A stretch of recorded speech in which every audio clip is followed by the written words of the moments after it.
시청자 여러분 안녕하십니까? 출발성공투자 후반부 이어갑니다. 오인주입니다. 안녕하세요. 이혜은입니다. 어제 국내 증시가 좀 크게 빠지면서 오늘 좀 금요일을 우울하게 맞이하시는 분들도 계실 것 같은데요. 오늘 저희 당잠사 함께 하시면서 앞으로의 투자 전략 꼼꼼히 점검해 가시면 좋겠습니다. 글로벌 원샷 함께 보시죠.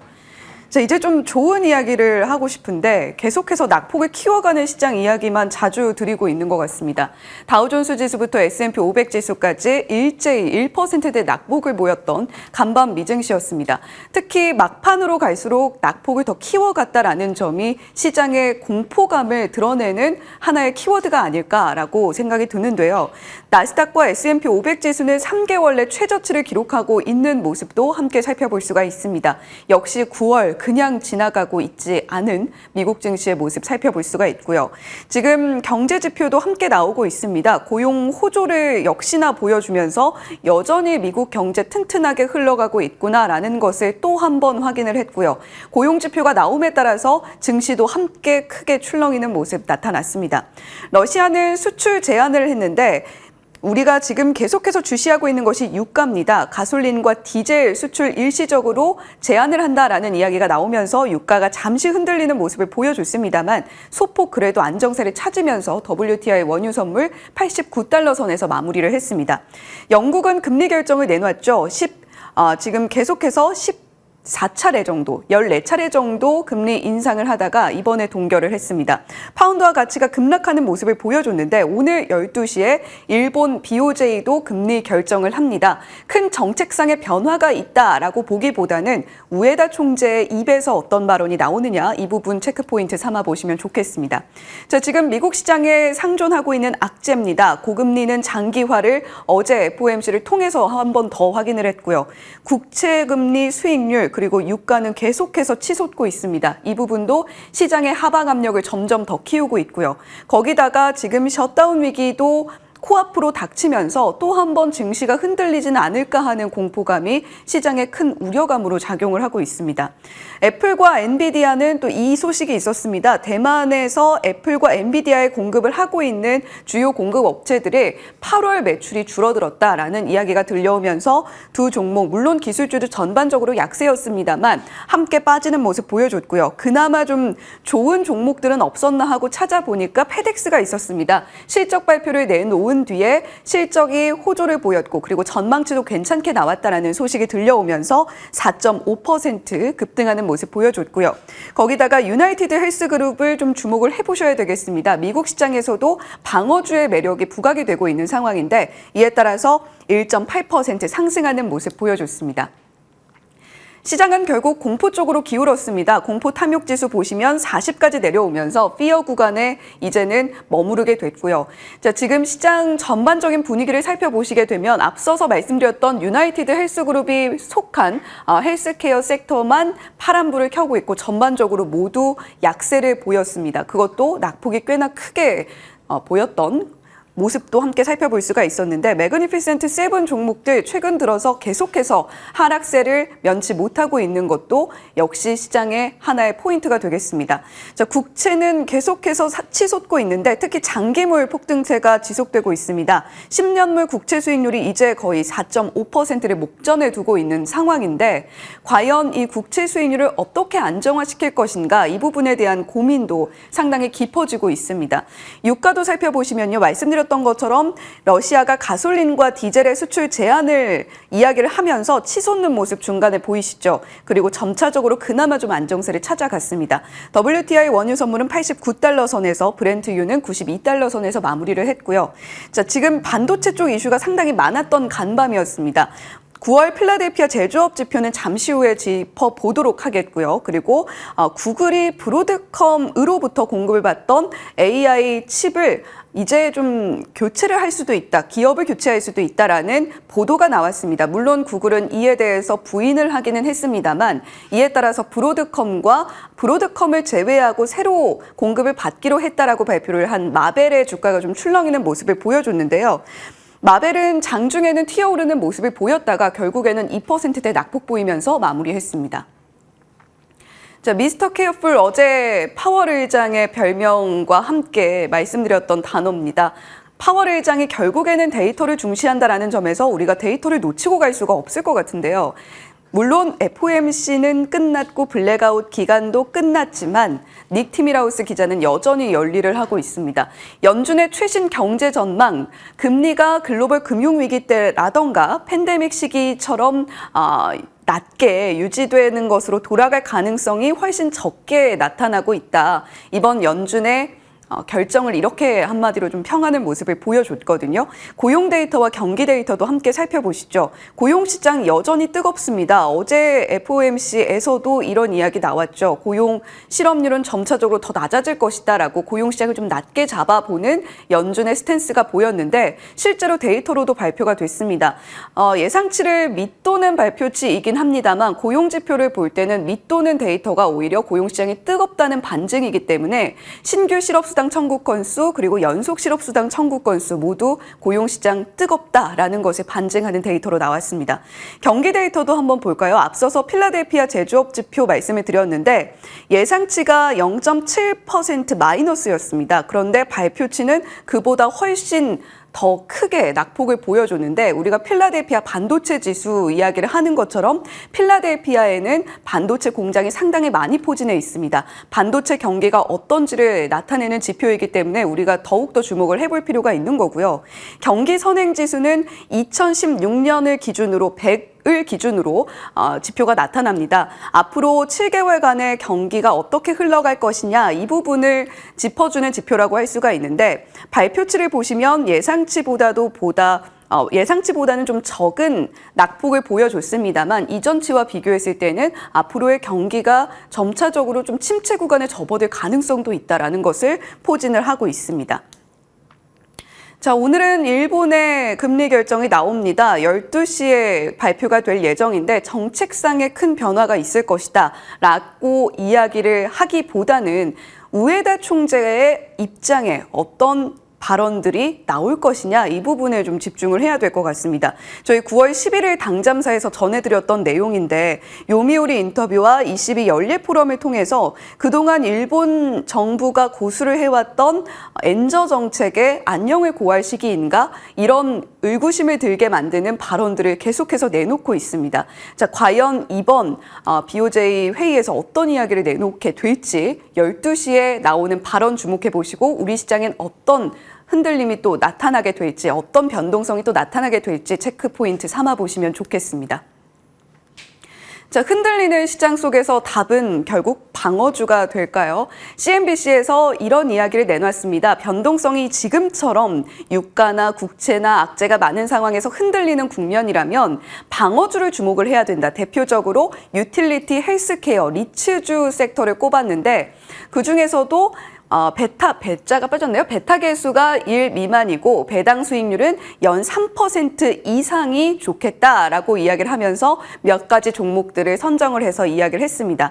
대표적으로 코테라 에너지, 피나클 웨스트 캐피털, IBM 같은 종목들이 있었는데 배타 개수가 1 미만이라는 것은 시장의 변동성에 크게 영향을 받지 않는다라고도 저희가 해석을 해볼 수가 있겠습니다. 거기다가 배당까지 준다라고 한다면 불안정한 시장 속에서 답이 될 수가 있겠죠.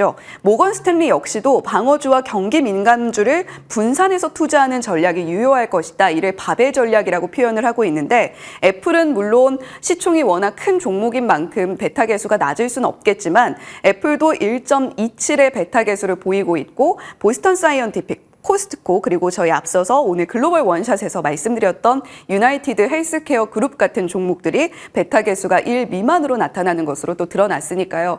경기 민감주, 배당주 한번 체크해 보시면 좋을 것 같습니다. 네, 이렇게 글로벌 원샷과 함께 미증시 상황도 짚어봤는데 어제 우리 시장을 경험하신 분들 상당히 또 힘이 필요한 시점인 것 같습니다. 예. 이제는 좀 어려움보다 새로운 가능성에 초점을 맞춰서 봐야 할 때가 아닌가라는 생각이 들었는데요. 거기에 맞춰서 준비를 해봤습니다. 같이 함께 하시죠. 예. 그동안 통계적으로 봤을 때 우리나라 특히 코스닥 지수 기준으로 봤을 때 9월 달이 가장 잔인했던 달이었다는 점 한 달 내내 체크를 해드렸습니다. 미국도 사실은 마찬가지로 9월 수익률이 가장 안 좋았습니다. 지금 산적해 있는 문제들, FOMC뿐만이 아니라 우리나라 긴 명절 휴장에 들어가면서 불확실성에 대한 회피, 매물 출회 가능성도 있다는 점, 그리고 미국 셧다운 경계감이 지금부터 발동이 되고 있다는 점, 우리나라는 연말에 양도소비세, 소득세에 대한 회피 물량이 늘 반복적으로 연례 행사처럼 출회가 돼 왔다는 점, 문제들을 그동안 계속 체크를 해드렸습니다. 그런데 이 수치를 보시면 영원히 나쁜 건 아니었죠. 10월이 되면 물론 코스닥 지수는 여전히 마이너스 수익률이었지만 통계적으로 코스피는 플러스 전환에 성공하는 모습이었고 11월의 성과는 대체적으로 좋았습니다. 마찬가지로 미 증시도 그런 분위기가 반복돼 왔는데요. 9월, 이제 오늘 포함해서 4거래일만 남겨두고 있습니다. 그렇다면 우리는 그 이후를 이제 바라봐야 할 때가 아닌가 싶습니다. 비가 그쳤을 때 흙탕물을 볼 것인가 무지개를 볼 것인가가 당신을 판가름한다. 오마하의 현인이라고 불리는 워런 버핏이 했던 이야기였습니다. 지금 시장에 비가 내리고 있습니다. 물론 이것이 잠깐 지나가는 소나기인지 아니면 아주 긴 장마의 시작인지는 그 누구도 알 수 없습니다만 우리가 확실히 경험적으로 아는 건 비가 영원히 계속 내리지만은 않는다는 것입니다.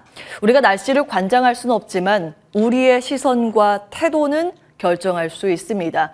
워런 버핏이 한 이야기가 아니고 이건 제가 한 이야기인데 결국 우리가 지금부터 준비를 해야 할 것은 비 그치고 나서 흙탕물을 볼 것인가 무지개를 볼 것인가 만약에 후자 쪽으로 선택을 하게 된다면 시장에 숨겨져 있는 기회 요인은 무엇인가에 대한 고민을 지금부터 할 필요는 있겠습니다. 그에 따라서 오늘은 뉴 노멀, 새로운 노멀에 대해서 좀 준비를 해봤고 고민을 해봤습니다. 다음 화면 보시죠. 작동이 안 되네요. 물론 저의 고민이 늘 정답일 수는 없습니다만 고민조차 하지 않는다면 정답에 가까워질 확률은 제로라는 관점에서 지속적으로 다각도로 고민을 이제부터 해드리겠습니다. 오늘은 지금 시장이 변한 것은 무엇인가 그리고 앞으로 변하지 않을 것은 무엇인가에 대한 고민을 좀 풀어봤는데요. 두 가지 팩터가 있습니다. 중금리와 리쇼어링 함께 보시죠. 일단 FOMC 이후에 변한 것은 무엇인가를 봤을 때 금리의 경로가 바뀌었고 그에 따라서 시장에 대한 눈높이가 변경이 됐습니다. 이것은 단기적으로 봤을 때 연준의 정책과 인플레이션이 탑다운 변수의 종속이 되게 되는데 중기적으로 봤을 때는 그동안 고물가 고금리에서 저물가 저금리로 쭉 내려간다라는 그 기대감을 꺾고 고금리 고물가에서 중금리, 중물가가 길게 간다라는 시나리오가 시장에 확산되고 있습니다. 이러한 패러다임 변화로 인해서 새로운 노멀, 뉴 노멀에 대한 대비 전략이 필요하지 않을까라는 생각이 좀 들었고요. 주식시장이 그렇다면 강세장으로 복귀한다는 전제 하에 봤을 때 이러한 중금리, 중물가 그리고 시장에 대한 눈높이가 낮아져 있는 상황에서 무엇이 바뀔까? 전체적으로 온기가 확산되면서 다 같이 오른다기보다는 업종별 차별화가 명확하게 드러날 가능성을 염두에 두셔야 할 것 같습니다. 그리고 변했던 그리고 변하지 않을 것은 무엇인가의 관점에서 봤을 때 국가적인 스탠스입니다. 자국 우선주의의 강화 포지션인데요. 2008년 글로벌 금융위기, 팬데믹 쇼크, 우크라이나 전쟁을 통해서 변한 것은 전 세계의 공급망이 붕괴, 그로 인해서 에너지의 무기화의 움직임입니다. 경제 자립 강화의 움직임이 지속적으로 나오고 있고요. 그에 따라서 이미 교역 형태가 변화되고 있습니다. 지정학적 리스크와 리쇼어림의 관심도가 동조화 움직임으로 올라가고 있고 증대되고 있다는 것은 우리가 경험적으로 이미 알고 계실 겁니다. 무역 제재 건수도 확실히 최근 들어서 가파르게 급증한 것을 볼 수 있습니다. 그만큼 경제 자립이 이미 수치적으로 드러나고 있음을 확인해 보실 수 있는데요. 그에 따라서 두 가지로 우리는 나눠서 투자의 전략을 생각해 볼 수 있습니다. 중물가 기조가 만들어내는 중금리 시대에는 임금 상승과 공급망이 불안정한 여건이 지속되기 때문에 그에 대한 대응을 잘하는 기업 위주로 살펴볼 필요가 있겠습니다. 즉, 수익성과 재정 안정성이 건전하게 나오는 기업이 무엇인가에 대한 주목도가 올라갈 가능성이 있겠죠. 지금 수출 데이터 상으로 우리나라를 보면 기계나 자동차가 우위를 점하고 있는데요. 이것이 앞으로 변할지 여부는 좀 지속적으로 고민이 필요해 보입니다. 한 가지 명확한 건 리쇼어링과 관련된 움직임인데요. 미국 정책의 패러다임 전환의 수혜를 받는 쪽이 무엇인가 수치가 나오고 있습니다. 변화의 흐름 보시면 과거에 오바마 정권에서 트럼프 정권의 가장 중요한 화두는 리쇼어링이었습니다. 해외로 나갔던 공장들 일단 미국으로 다 들어와. 미국을 더 위대하게 라는 기치였었는데 바이든 정권으로 들어오면서 약간 결이 바뀌었죠. 우크라이나 전쟁 이후에 이제 포지션 변화가 약간은 있었던 건데요. 동맹 슈어링으로 전환이 됐습니다. 미국만 들어오는 게 아니라 편을 나눠서 중국과 러시아끼리 그리고 미국과 유럽 진영의 국가들, 우리끼리 동맹 국가들은 미국으로 들어오면 우리가 좀 편의를 봐줄게 라는 관점으로 좀 변화가 됐죠. 그 사이에서 신규 투자를 위한 중간재 중심의 수출 데이터가 우리나라에는 잡히고 있는 상황입니다. 한국의 가공 단계별 수출 비중 보시면 압도적으로 중간재가 우위를 점하고 있다는 걸 확인해 보실 수 있고요. 중간재 안에서도 좀 자세히 보셔야 하는데 고위 기술이 33%, 중위 기술이 27%, 고부가 가치 기술의 요구가 수출 데이터에서 잘 나타나고 있다는 것입니다. 이 품목별로 보시면 작년까지의 이 모두 데이터이긴 한데 2017년에서 2022년으로 가면서 증대된 품목들을 확인해 보실 필요가 있습니다. 확실히 차세대 반도체 쪽의 증대 품목들 눈에 띄고요. 전기차도 마찬가지고 로봇, 항공우주 쪽은 특히 미국 쪽의 데이터가 많이 늘어났습니다. 그 밖에 2차 전지 등등도 눈에 띄는데요. 지속적으로 수출 데이터의 흐름들, 추이들은 계속 판단을 해 가시면서 대응 전략 세우실 필요가 있겠습니다. 오늘은 여기까지입니다. 당잠사였습니다.